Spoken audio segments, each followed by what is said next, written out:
The train whistle screamed into the dusk, a piercing cry that sliced through the humid air of Willow Creek Station. A woman stood alone on the platform, her white lace dress glowing faintly under the flickering gas lamps. Her veil, now crumpled in her trembling hands, fluttered like a wounded bird. Tears streaked her face, smudging the rouge that had been so carefully applied that morning. The train's rumble faded into the distance, carrying away the man who had promised her forever just hours ago. The platform emptied, leaving her stranded, a bride abandoned in a world that suddenly felt too vast, too cruel. Her name was Clara Hensley, and this was the moment her heart shattered. Clara had come to Willow Creek with dreams of a new life. At 24, she'd answered a mail-order bride advertisement from a merchant named Edward Grayson. His letters were warm, promising a modest but loving home in the rolling plains of Montana. She'd left her struggling family in Boston, trading cramped tenements for the hope of love and stability.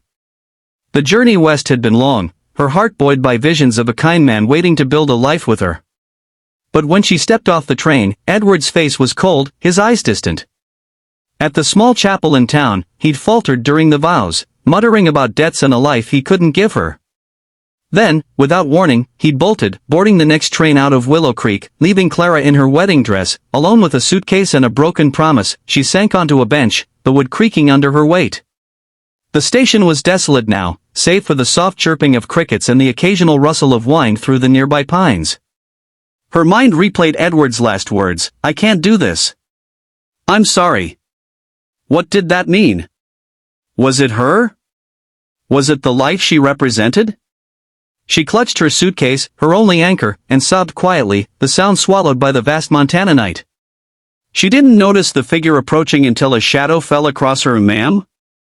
You all right?" The voice was rough but kind, tinged with a drawl that spoke of years under the open sky. Clara looked up, startled, to see a man in his early 30s, his face weathered but gentle. He wore a wide-brimmed hat and a dusty jacket, his hands calloused from work. His eyes, a deep hazel, held a quiet sorrow that mirrored her own. This was Samuel Tate, a rancher from the outskirts of Willow Creek, a man who carried his own ghosts. Clara wiped her eyes, embarrassed. "I'm fine," she lied, her voice cracking. Samuel tilted his head, unconvinced, and sat on the bench across from her, keeping a respectful distance. "Don't look fine," he said plainly. "Name's Samuel. Saw you from the road." "Ain't right, a lady in a wedding dress crying alone at a station." His words were simple, but they carried a warmth that made Clara's guard waver. She told him her story in halting bursts, Edward's letters, the wedding that wasn't, the humiliation of being left behind. Samuel listened, his face unreadable but attentive, nodding occasionally as if her pain was something he understood too well. Samuel had his own scars. 3 years ago, he'd lost his wife, Eliza, to a fever that swept through their ranch. They'd been married 5 years, building a life on the land he'd inherited from his father. Eliza's death had gutted him, leaving him to raise their young daughter, Lily, alone. He'd buried his grief in work, tending cattle and mending fences, but the loneliness clung to him like dust. Seeing Clara, abandoned and heartbroken, stirred something in him, a need to help, perhaps, or a recognition of shared pain. "You got a place to go?" he asked when she finished. Clara shook her head, her cheeks burning with shame. She had no money, no plan, only the clothes on her back and a suitcase of meager belongings. Samuel rubbed his jaw, thinking. "My ranch ain't far. Got a spare room. You can stay till you figure things out. No strings." Clara hesitated, wary of trusting a stranger, but his eyes held no deceit, only a quiet resolve. Exhausted and with nowhere else to turn, she nodded. The ride to Samuel's ranch was quiet, the only sound the clop of hooves and the creak of the wagon. The Montana sky stretched endlessly above, stars piercing the dark like tiny beacons. Clara felt small beneath it, her dreams of love reduced to ash. Samuel didn't press her to talk, sensing her need for silence.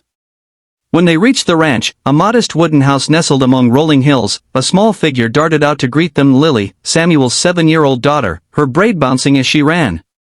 "Papa. Who's she?" Lily asked, her wide eyes fixed on Clara's dress. Samuel explained gently, and Lily, with the unfiltered kindness of a child, took Clara's hand.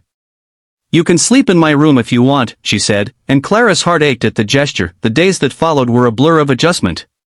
Clara settled into the spare room, a simple space with a quilted bed and a window overlooking the pastures. Samuel was a man of few words, but his actions spoke volumes. He brought her coffee each morning, left her space to grieve, and never asked for anything in return. Lily, however, was a whirlwind, peppering Clara with questions about Boston and teaching her how to feed the chickens.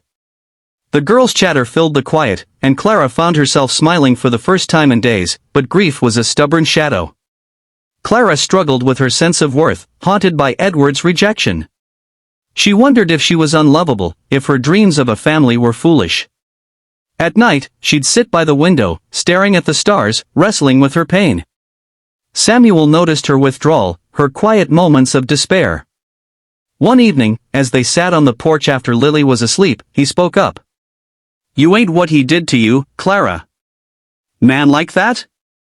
He's running from himself, not you." His words were blunt but earnest, and they cracked something open in her.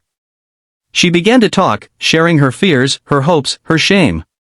Samuel listened, sharing bits of his own story, how Eliza's death had left him hollow, how he'd learned to keep going. For Lily at the ranch became a place of healing, but it wasn't without challenges. Clara felt like an intruder at times, unsure of her place in this small family. Samuel, too, grappled with his growing feelings for her. He hadn't looked at a woman since Eliza, and the warmth he felt around Clara stirred guilt. Was he betraying his late wife? Lily, meanwhile, grew attached to Clara, which both warmed and terrified her. What if she left? What if she hurt this child who'd already lost so much? A turning point came when a letter arrived from Edward. He'd written from Denver, apologizing vaguely and offering to send for her if she'd still have him. Clara stared at the letter for hours, torn between the safety of her old dreams and the new life she was beginning to build. She confided in Samuel, who listened quietly before saying, "You gotta choose what's true for you, Clara. Not what's safe. Not what's easy." His words gave her clarity. She burned the letter that night, the flames consuming her last tie to a man who hadn't deserved her. As weeks turned to months, Clara found purpose on the ranch. She helped with chores, taught Lily to sew, and began to see herself not as a discarded bride but as a woman with strength to offer. Samuel, too, began to open up, sharing stories of Eliza not with pain but with fondness, as if Clara's presence was helping him heal. Their bond grew slowly, built on mutual respect and shared vulnerability. One evening, as they watched the sunset, Samuel took her hand. "I ain't good with words," he said, his voice low. "But I'm glad you're here." Clara's heart raced, not with the giddy rush of her old dreams, but with something deeper, steadier. The story's climax came during a fierce Montana storm. A flash flood threatened the ranch, and Samuel and Clara worked side by side to save the livestock, their hands blistered and clothes soaked. In the chaos, Clara realized she wasn't just fighting for the ranch but for the life she'd come to love. When the storm passed, they stood together, exhausted but triumphant, and Samuel pulled her close. "You're home, Clara," he said, and she knew he meant it. By the time the story closes, Clara has found her place, not just on the ranch but in Samuel's and Lily's hearts. They marry in a quiet ceremony, not with the fanfare of her first wedding but with a love forged in trust and resilience. The final scene returns to the railway station, where Clara, now radiant in a simple dress, stands with Samuel and Lily, watching a train pull in. She's no longer the abandoned bride but a woman who chose herself, who found love where she least expected it. The camera lingers on her smile, then pans to the horizon, where the sun rises over the plains.